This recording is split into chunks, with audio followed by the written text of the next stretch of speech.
तो एपिसोड की शुरुआत होती है और हमें बताया जाता है कि आज टियानलान सेक्ट में न्यू ईयर की सेलिब्रेशन की तैयारी की जा रही है और लिन शुई वहाँ पे कुछ लैंप्स लगवा रही होती है ताकि रात के टाइम पे यहाँ पे अच्छी खासी रोशनी हो। और वहाँ पे हमें एक और वॉरियर को भी दिखाया जाता है जो कि उन पेट से कहता है कि क्या तुम्हारे अंदर न्यू ईयर का कॉन्फिडेंस है। ये कहने के बाद वो उनकी तरफ एक एप्पल थ्रो करता है जिसे वो पकड़ने की कोशिश करते हैं, मगर वो सब के सब एक जगह रुक जाते हैं क्योंकि वहाँ पे वो स्टीम बनाता है जो कि सबको रोक कर उस एप्पल के पास जाता है और उसे खा लेता है। ये देख कर वो सब के सब चौंक जाते हैं। और अगले सीन में हमें दिखाया जाता है लिंगशु को, वो अंदर खाना बना रही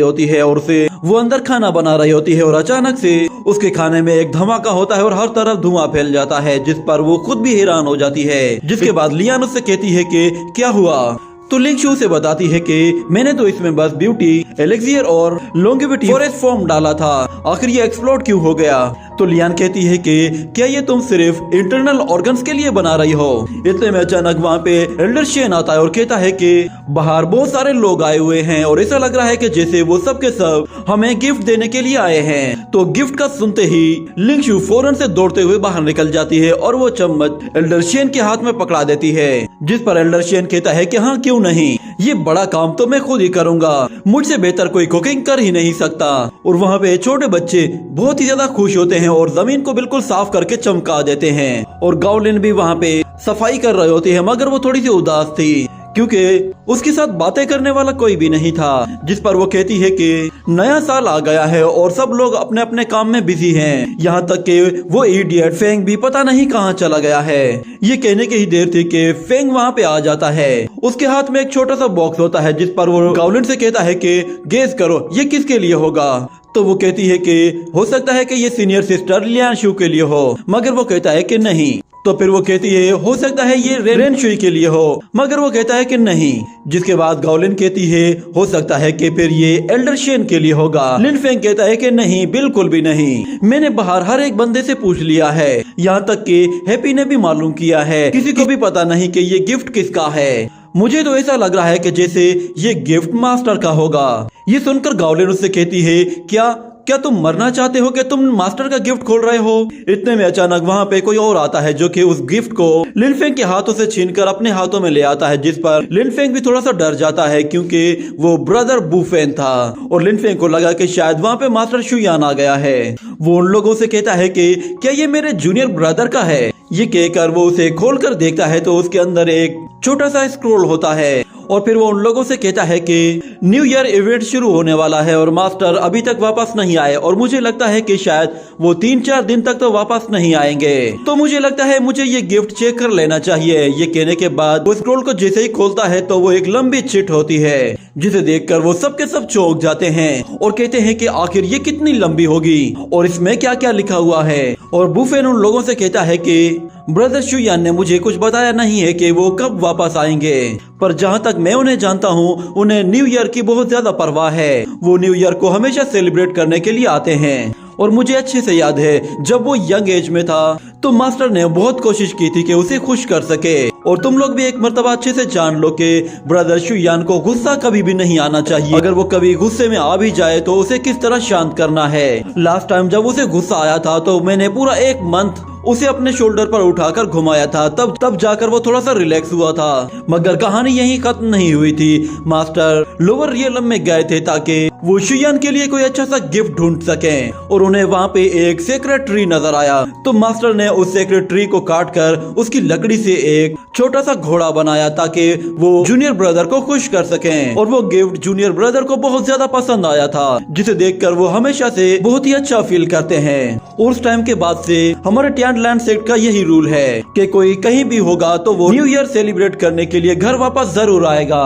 और पिछले कई सालों से जूनियर ब्रदर ने कोई भी न्यू ईयर अच्छी तरह सेलिब्रेट नहीं किया और हमारा फेरीलैंड में ये फर्स्ट न्यू ईयर है, तो मुझे लगता है कि शुयान तो हर हाल में वापस आएगा। ये सुनकर लिन फेंग कहता है कि अच्छा तो कुछ और बताओ कि मास्टर को और क्या पसंद है। तो बुफेन कहता है कि क्या तुम वाकई में जानना चाहते हो। तो वो सब कहते हैं कि हाँ हमें बताओ। तो वो उन लोगों को मास्टर के बारे में बता ही रहा होता है कि इतने में अचानक वहाँ पे शुयान खुद ही आ जाता है और बुफेन को ये पता चल जाता है, जिसके बाद वो बात को टाल देता है और कहता है कि तुम सब लोग मुझसे शुयान के बारे में क्यों पूछ रहे हो, मैं तुम्हें उसके बारे में कुछ भी नहीं बताऊंगा, मैंने कभी भी उसका कोई भी राज किसी को भी नहीं बताया। ये कहकर वो पीछे पलटता है और कहता है कि अरे जूनियर ब्रदर तुम आ गए, सच में तुम तो वाकई में एक बहुत ही अच्छे मास्टर हो, तुम्हें अपने सेट की वाकई में काफी परवाह है। जिसके बाद अगले सीन में हम देखते हैं कि रात होती है और फिर वहाँ पे मौजूद जितनी भी लैंप्स होती हैं वो सब की सब जलाई जाती हैं, जिससे हर तरफ रोशनी फैल जाती है और वो सब लोग एक जगह बैठकर खाना खा रहे होते हैं और वो छोटे बच्चे न्यू ईयर सेलिब्रेशन की खुशी में हर जगह पटाखे फोड़ रहे होते हैं, जिसकी वजह से वहाँ मौजूद लोगों को काफी डर लगने लगता है कि कहीं कोई पटाखा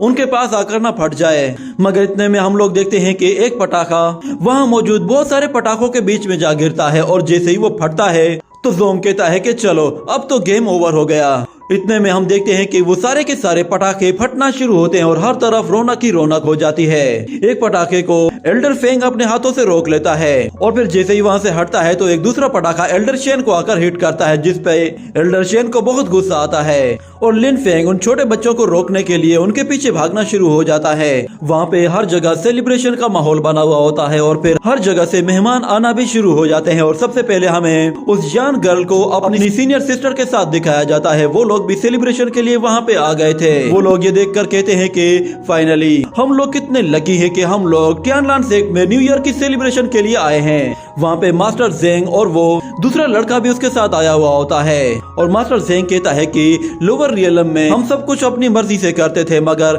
फेरीलैंड में खाना बहुत ही मजे का मिलता है, यहाँ पे आने का फैसला करके मैंने बहुत ही अच्छा किया। और इस तरफ रेनशुई यान गर्ल से कहती है कि क्या तुम लोगों को मास्टर ने अपना डिसाइपल एक्सेप्ट किया है।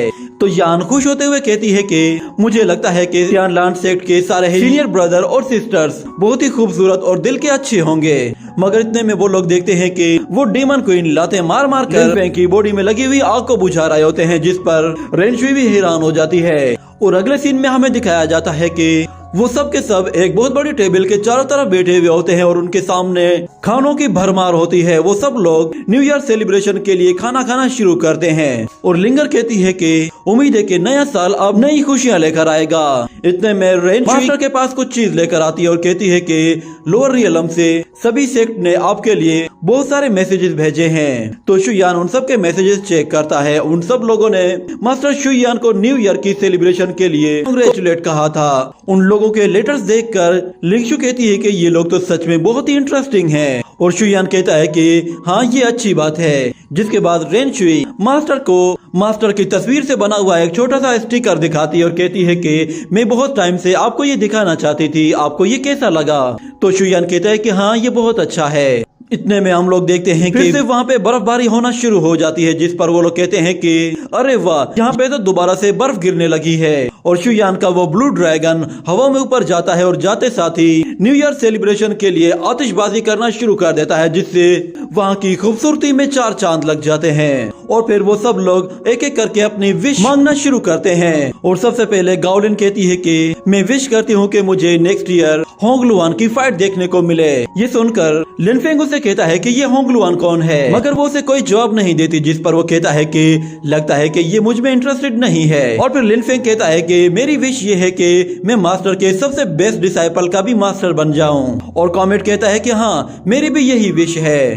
मगर फिर बुफेन कहता है मेरी विश ये है कि आने वाले साल में कोई भी मुसीबत ना हो, हमारा नया साल सबसे अच्छा साल हो। और फिर लिंगर कहती है कि मेरी विश ये है कि मैं हमेशा से अपने मास्टर के साथ रहूं, चाहे वो कभी भी कहीं भी हो, मैं हमेशा उनके साथ रहना चाहती हूँ। और एल्डर शेन कहता है कि काश मैं अपने आंखों से पूरी दुनिया देख सकूं। मगर एल्डर फेंग कहता है कि मुझे दुनिया के सारे ट्रेजर्स देखने हैं। और फिर हम लोग रेनशु को देखते हैं। वो कहती है कि अभी तक मैंने अपनी विश के बारे में कुछ सोचा नहीं है। वो मास्टर शुयान से कहती है कि आपकी विश क्या है। ये सुनकर शुयान उन लोगों की तरफ देखता है। वो सब के सब सिर्फ शुयान की ही तरफ देख रहे थे। वो सब जानना चाहते थे कि आखिर मास्टर की क्या विश है। तो ये सुनकर शुयान फौरन से खड़ा होता है और वहाँ से अंदर जाने लगता है, जिस पर वो लोग कहते हैं कि मास्टर आप कहाँ जा रहे हैं, क्या आपको हमारी बात बुरी लग गई। तो ब्रदर बुफेन कहता है कि नहीं ऐसी कोई बात नहीं, मास्टर उदास नहीं है, बल्कि वो तो अब बहुत ज्यादा खुश होने वाले हैं। ये कहने के बाद हम देखते हैं कि शुयान